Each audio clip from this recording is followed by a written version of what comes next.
welcome you to another Semaj Mind Spa. Mind, the ultimate frontier, the source of consciousness, where reality is created, where things happen. And of course, a spa that's remove toxins and energize and make better, make stronger. Today, we're talking about the psychology of aggression and violence. The psychology of aggression and violence. Topical issue on a number of levels. Globally, the conflict between Russia and Ukraine. And in places like Jamaica, discussion about what happens with people's access to firearms, a whole debate whether it should be more or less. So I think it's very useful for us to, have a discussion about some of these issues, the psychology of aggression and violence. There's more to it than we take on the surface, because as we see what is happening in Ukraine, we cannot forget what other countries have done. Namely, the United States have done a lot of damage to a lot of countries around the world. Not very dissimilar to what is happening in Ukraine now in terms of what Russia is doing. Let us look at it in the bigger picture. Now, one thing is clear: self preservation is the first law of nature. We have a natural right and a responsibility to take care of ourselves, to save ourselves. As human beings, every life form, self preservation is the first law of nature. It is my responsibility to take care of me, yours to take care of you. But it doesn't go beyond that now to impose on other people. That's why aggression can be divided into two categories. You have protective aggression, and then you have predatory aggression. Predatory aggression, when someone imposes themselves on another, when someone attempts to deprive somebody of their life, their liberty, their possessions, predatory behavior.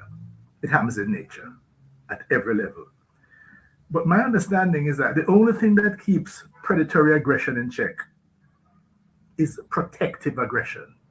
The predator will go as far as others will allow them to do. So that if you are not likely to respond to the predator, you will become prey. You will become extinct. And appealing and begging is really not the right thing to do. Predatory aggression must be stopped by protective aggression. Now, if not you, then who? Now, Sigmund Freud says that, look, we have three sources of suffering: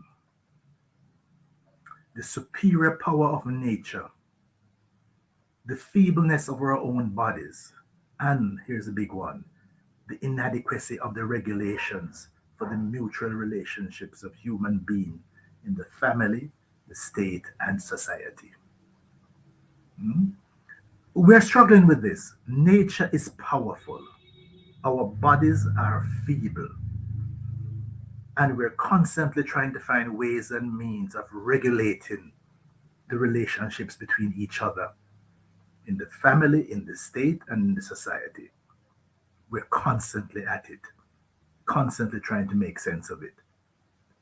Not doing a very good job. We have the United Nations, which is supposed to be the international body that helps us with this. What is happening now? So we see that there's a lot more work to be done as it relates to this whole concept, the three sources of suffering. And as we look at it within the context that we have a responsibility, self-preservation is indeed the first law of nature. But then the notion that says, no, what's a modern state? In political science, the concept that the state alone has the right to use or authorize the use of physical force is a defining characteristic. The state has the monopoly on violence. We, as members of a society, do not have a right to impose our physical will on other members of the society. I can't beat you up. But if I am defending myself, though, if you became predatory with respect to me, then I have a responsibility to defend myself. But the state is what has that right. No, but what if the state is not able to impose itself? There are many societies where the state is not able to protect its citizens, defend its citizens, or keep them in any way safe. Is that still a modern state? If a modern state is defined by a society that has a monopoly on violence. So we are in some interesting times where we are certainly not able to provide these kinds of qualifications. So we now look at the issue about guns and laws. The United States, the National Rifle Association, a very interesting motto. If guns are outlawed, only outlaws will have guns. And that is used to justify what they talk about in the US in terms of the Second Amendment.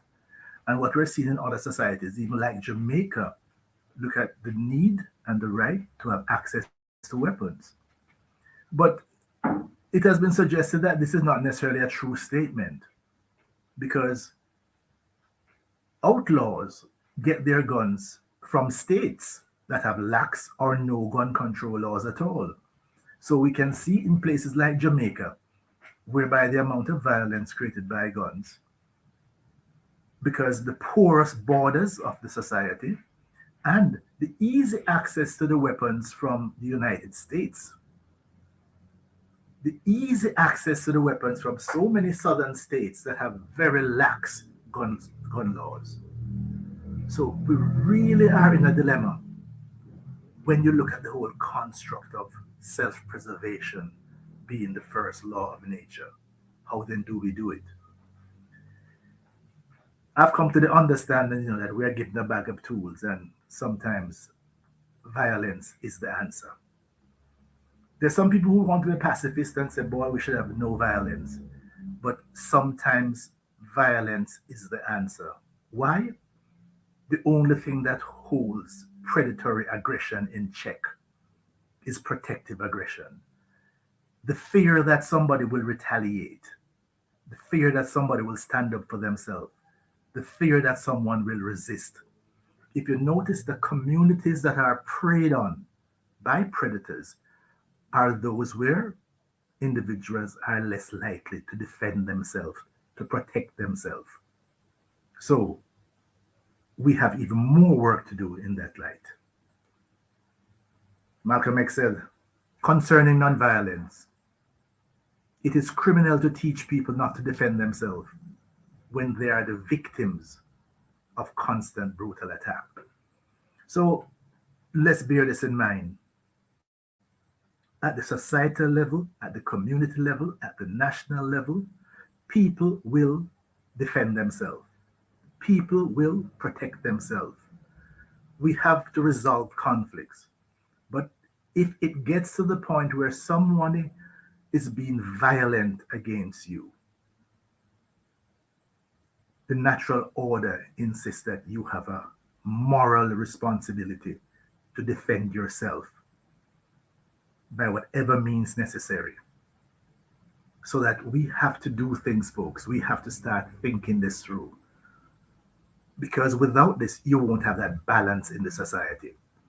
If all that is happening is that the predators are getting access to weapons, the predators realize that the chances of them being apprehended is slim. The predators realize that even if they're apprehended, the chances of them being convicted is even slimmer. It comes back to you, the individual, to exercise your moral right of self-preservation. I love a quote from Sun Tzu in The Art of War that you should not concern yourself with the thief not coming or coming, you should make your position unassailable. You should make your position unassailable. So therefore, as we look at the whole issue of violence and aggression, the only thing that keeps it in check, folks, is protective aggression. Each of us have a moral obligation to defend ourselves, our family, to make it hard, if not impossible, for a predator to impose their will on you. Yes, you must. Bello, good morning, sir. Nordia, good morning. We need these national, global reasoning to add some other perspective into the collective discourse. So, as we backtrack through the steps that we just articulated, sometimes violence is indeed the answer. Guns, yes, they say that if guns are outlawed, only outlaws will have guns. But why outlaws have guns is because there are states that make guns easy to access, and there are states that do not prosecute or punish effectively. What does that mean? It takes you back to the fact that state, by definition, has a monopoly on violence. If you live in a state that cannot protect you or defend you, you are on your own. Because we have three sources of suffering, consistent sources of suffering: the superior power of nature, the feebleness of our own body, and inadequacy of the regulations for the mutual relationships of human beings and the family, the state, and society. Therefore, it is by protective aggression that you are able to keep the predatory at bay. You have a responsibility, because indeed the first law of nature is self-preservation. That's how we understand the psychology of aggression and violence. We have our part to play. Wishful thinking does not resolve things. Orville, good morning. Shane, pleasant good morning to you too. And again, we use this context for articulating these issues. Protective aggression is necessary. I have been involved in all forms of personal defense issues from I was a teenager. As an adult, I make sure that I secure the borders and the boundaries of my residence, so make sure that my family, my children are safe, and I have a responsibility to do so. I can't depend on the state. It would be ideal if we could depend on the state, but when the state demonstrates that it is not able to protect you, then yes, the issue of self-preservation, the first law of nature. We have work to do. So have a wonderful day, my friends and associates, and just think of how you can ensure your own protection, your own survival. You have the responsibility to those that you love and those that you care for. Have a wonderful day.